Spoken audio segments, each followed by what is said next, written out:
Whoa! Briarstock let out a startled yelp as he ducked, barely dodging a flying set of claws that cut through the air over his head. With a soft hiss of excitement, he launched himself forward at his opponent, his dark red body colliding with the mass of orange tabby fur. There was so much muscle in the cat that he tackled that for a moment Briarstock nearly lost his pounce, though at the last second he was able to pull his back feet forward and land a strong kick that his opponent was nearly, but not quite, fast enough to dodge. Redpaw let out a startled grunt as he hit the ground a short distance from Briarstock. He shook his head and stood up, shaking dust from his fur and smiling up at his mentor, his huge chest heaving from their training match. "And?" Redpaw's voice was deep, his sheer size and muscled presence at odds with his apprentice age. "How was it this time? I almost got you. I know I did." Yes.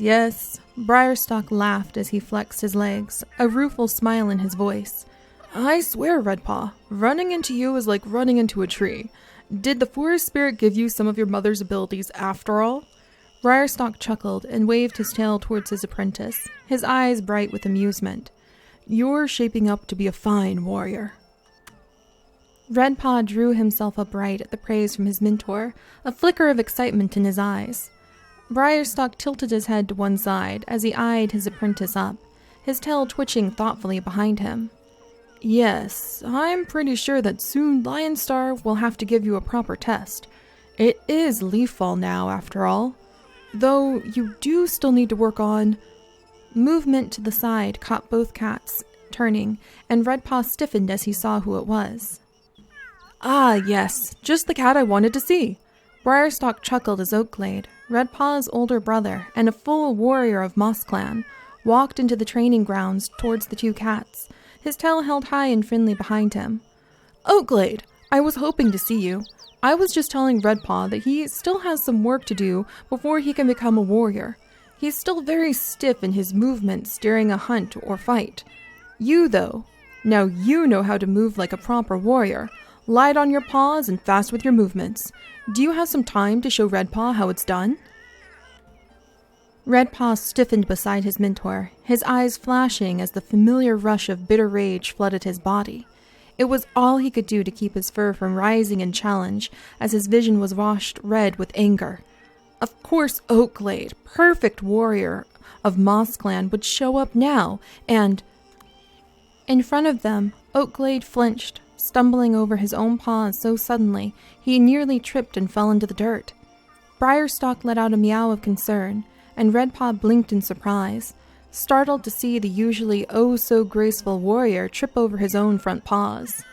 Redpaw found himself smirking with satisfaction before he realized he had reacted, his rage vanishing in an instant. No, I'm all right." Oakglade shook his head and glanced over at Redpaw, his eyes blurring with confusion, then glanced back to Briarstock and gave a friendly wave of his tail. "Just seems I'm not feeling my best today. Perhaps I can train with you two next time." Oakglade's voice trailed off for a moment as he paused before glancing back to Redpaw, his eyes warm with a gentle hope that made Redpaw frown in confusion. "Besides, I'm sure Redpaw's training is going great. You'll make an excellent warrior one day, I'm sure, Redpaw." Redpaw frowned, feeling oddly confused as Oakglade gathered himself and staggered away. He would have thought Oakglade had been giving him a compliment, like some lion tossing scraps for Redpaw to eat, but there was a note of fear within his brother's voice. What had that been about? And why did it make Redpaw feel so powerful?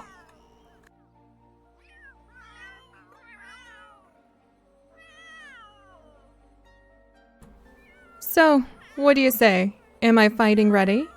Honeywish let out a long yawn and stretched, showing off more than a little of her long pink tongue and a fine row of sharp teeth. Dogaze chuckled with amusement beside her, swatting the she-cat gently on the side with her tail. "Oh, close your mouth before I stick some healing mush in there." Despite her words, the Moss Clan medicine cat's voice was rich with amusement. With a mock-serious gaze, she stepped back and looked Honeywish over with a critical eye, her tail twitching with amusement behind her. "Well, it seems as though you're all there." Though why you can't stand to spend another few days in the nursery is beyond me. I think most cats would be grateful for the break from chasing dogs and going through those awful fishing lessons. Doge shuddered, sticking her tongue out in distaste at the thought of all the water that the Moss Clan warriors had been learning to splash in for the sake of fat frogs and the occasional minnow. That's just because you haven't had to be stuck in a nursery with half-grown, impatient kids for the last season, Honeywish meowed, rolling her eyes. If Tommy didn't step in as often as he did to watch those two, StarClan knows if they and I would have survived this. They're as noisy and curious as an entire flock of magpies with only half as much sense. Honestly, kits! Dogaze chuckled. She knew full well how much her friend cared about her kits. But it was no secret that Honeywish didn't have the kind of personality best suited for the life in the nursery. Thankfully, there were other cats, like Mossleaf and Tommy, who appeared to have more patience than StarClan and were better suited for taking care of the little ones. Though, lately, Honeywish's kits had grown enough that she and Mossleaf had started giving approval for them to wander the edges of camp under supervision, a move that helped to save the collective sanity of those in charge of nursery duties. Though it did result in a rather odd collection that the kits had started to bring back home, too. Dogaze still wasn't quite certain how Bumblecit was constantly finding small rocks that looked just like snails, or how Beakit had proudly tried to walk back into camp with skunk scent-soaked bunch of moss, only to have a temper tantrum when Honeywish demanded it be thrown off a cliff outside of camp instead. And besides, Honeywish's voice was so soft, it took Dogaze a moment to realize her friend was speaking, hardly loud enough to be heard over the murmur of the orange leaf-fall leaves around them. Dogaze felt her fur prickle with foreboding as she studied the honey-colored cat she sat beside. Honeywish's eyes locked on the distance, staring out somewhere between the bushes. Besides, I've waited too long already.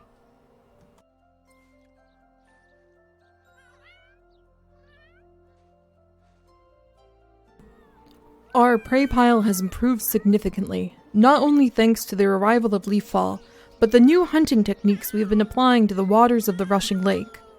Lionstar, leader of Moss Clan, smiled out at the group of warriors gathered around him as he spoke. The moons between New Leaf and Leaffall threatened to be lean times, but I am so proud of how each and every one of you did your best to support the clan. Lionstar's voice radiated with a proud note that made the cats standing near him perk up, their tails and ears lifting as they soaked in their leader's praise. Beside Lionstar, Mossleaf, mostly deaf ever since the sky stones had fallen from the sky, could not hear her mate, but her eyes were peaceful and her expression tranquil as she watched him speak. Clearly, although she could not understand the words, she could understand his intention and was just as proud of the clan. Of course, we cannot rest for too long. There is still time until Leaf Bear, but the long snowy days are never easy, even within our deep forest. However, the forest itself has recovered quite a bit since the sky stones fell. Squirrels and birds are returning to the trees, and the small creatures are so busy eating in preparation for Leaf Bear that they practically walk into our paws. Now is the time to work hard so that we can improve our skills and learn what we can about how our land has changed so that we can hunt when the seasons change. Lionstar paused to nod to Mossleaf, a flicker of love and joy passing through his eyes before he turned back to the Moss Clan cats. Mossleaf has reported that she and Lizardpaw have been able to follow the forest spirit. It seems that the spirit is indeed recovering. Where she walks, the trees and grasses recover faster. Remember to keep your senses sharp for the flowers the spirit enjoys. Mossleaf thinks that if we are able to provide her with them, we can help her to become stronger, and the forest to recover faster. Lionstar chuckled softly, waving his tail in a pacifying motion behind him. Perhaps it is a bit odd to those of us not used to living with spirits of the land, but this is our home, and the forest spirit is part of it. If we take care of the spirit, then it appears the spirit will take care of us. No doubt the spirit suffered just as much as we did when the sky stones fell. It is good to watch both it, our forest, and our clan become stronger, and grow. Lionstar smiled a rather goofy, distracted smile again, earning a few chuckles from the gathered cats. With a soft snort, he shook his head and continued. And grow even more. And this is all because of each of you. Mossleaf and Lizardpaw with the forest spirit, Dogaze and Robinpaw's medicine skills, Briarstock's mentoring, Squirrelleap's excellent squirrel hunting skills, Crowfeather teaching us to fish for frogs, Tommy's help in the nursery. All of us, even if it is in our own unique way, contribute to the clan. We may not be as traditional as most clans, and we may stumble as we learn how to use each cat's unique skill. But as long as we support one another, I am certain we will find the way forward. So, work hard, Moss Clan, and let us not take the bounty of Leafball for granted. We may have lost our footing and felt weak, but together, working hard to support one another and to care for each of our clan mates for whatever unique strengths they provide to us, we will always find the strength to recover, to hope, and to live on.